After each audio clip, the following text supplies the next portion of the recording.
中の中でやはりそのケアをする方たちにとって、そのように予測不可能な日常ってとても疲れるかと思います。やっぱり私たちこういうような不安なことがあると皆さんにご紹介できるというのはとても私の喜びであります。では呼び込みをさせていただきます。Dr. Hugo de Waal, you are required to come. Thank you so much. ヒ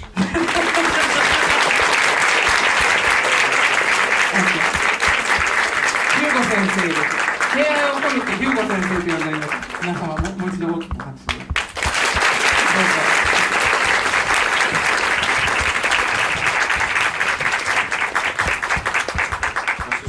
どうぞ。私の名前はヒューゴ・デ・ワールです。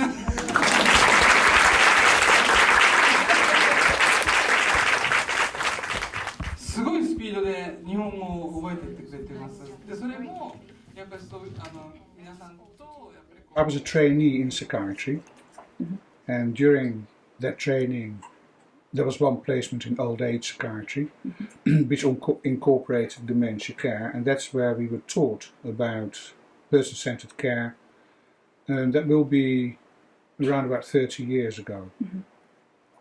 And it was then a concept as was developed in Bradford by Tom Kitwood on the back of an idea from Carl Rogers, the psychoanalyst.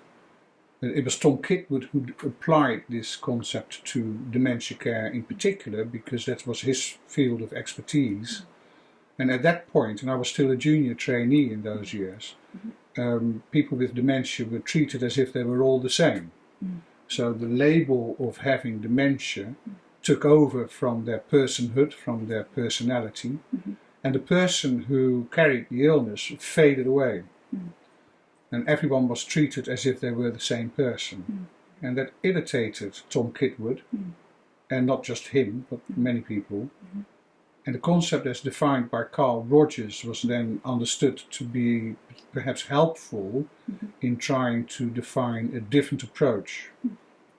So the personhood and the personality of the person with dementia was pulled back into the forefront, and the label of dementia as a category of illness was ignored.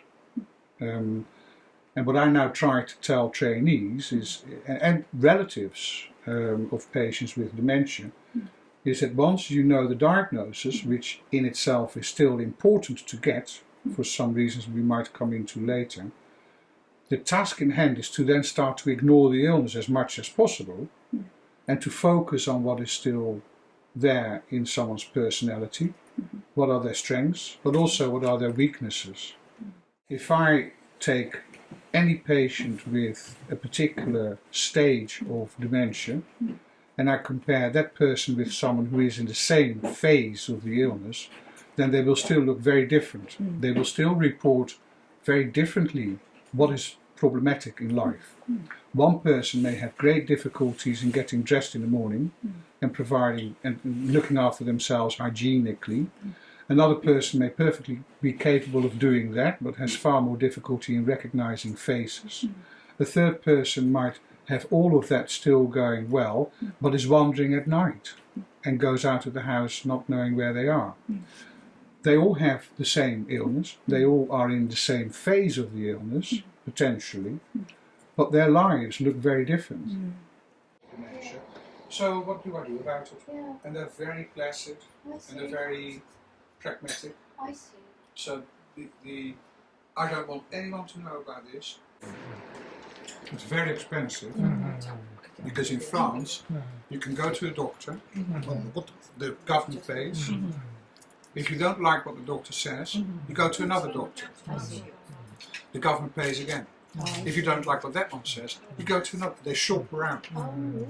認知症になって初めて仲間というよりかはその地域のコミュニティの中でその徐々になんか認知症のことをみんなで学んでいって徐々にこう変化していくことをみんなが普通だったら変化していくことを認知症の知識がないと受け入れられないんだけれどもそれを知っていれば元々の仲間が隠すってことじゃなくて徐々に変化していくことを受けられるんじゃないかなっていう。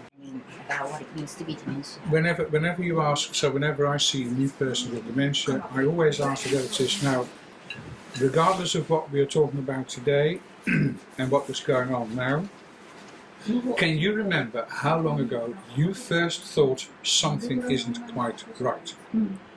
And invariably they go back 3, 4, 5 years when they first thought that's a bit strange, but then it was just fleeting and it went again and then it came back and all that. So typically that is, as you say, it starts off very surreptitious, and then at one point when it becomes inevitably clear, that's when we get in. But there is always time and time before this. So whatever you do, I then say to people, what you noticed 4 or 5 years ago was probably the start of the illness, or that's all you can do. Because what you can't do is go into public health mode and say to the whole population, if you mislay your key at the age of 45 and it takes you a day to find it, it could be the first sign of dementia. That would set the hairs running. We would have hundreds of people coming, all of them not ill.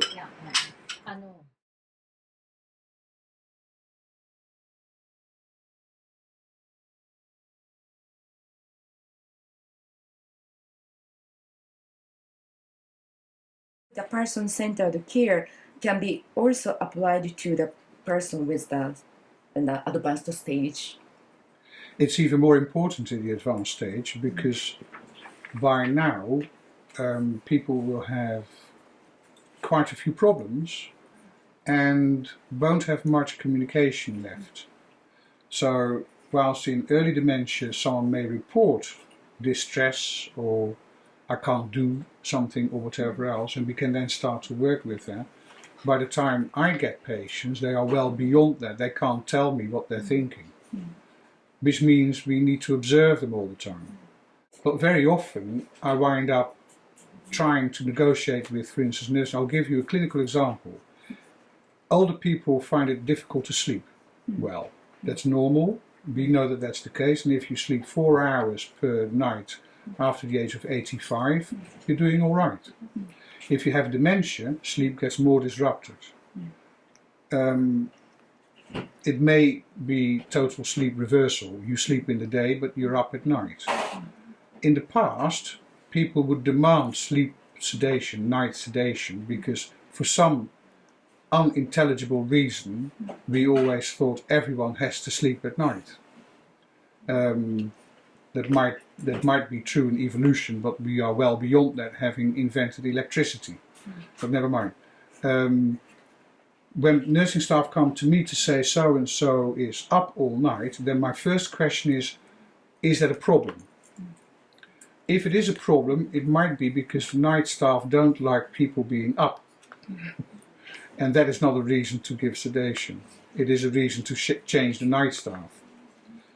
If that's not the case, then it's still valid to ask, well, why is this an issue?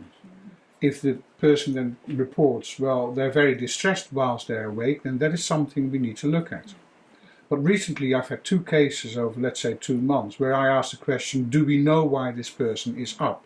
Or is it just part of the dementia? And the question was, we're not sure. And I asked, well, if you're not sure, then you need to find out. One of them was a postman in earlier stages of his life, worked as a postman for 40, 50 years, and always got up at 2 in the morning because that's what postmen do. So for him it was perfectly normal to be awake at night and to sleep later in the day. And the other one was a fisherman. They get up even earlier. And I said, if this is what they have done for their whole professional life, we should not try to change that. That's the last thing you should do. And by now the nursing staff felt that that was perfectly reasonable, and they were able to tell the nursing staff at night, don't worry, this is what we expect. That's person-centered care.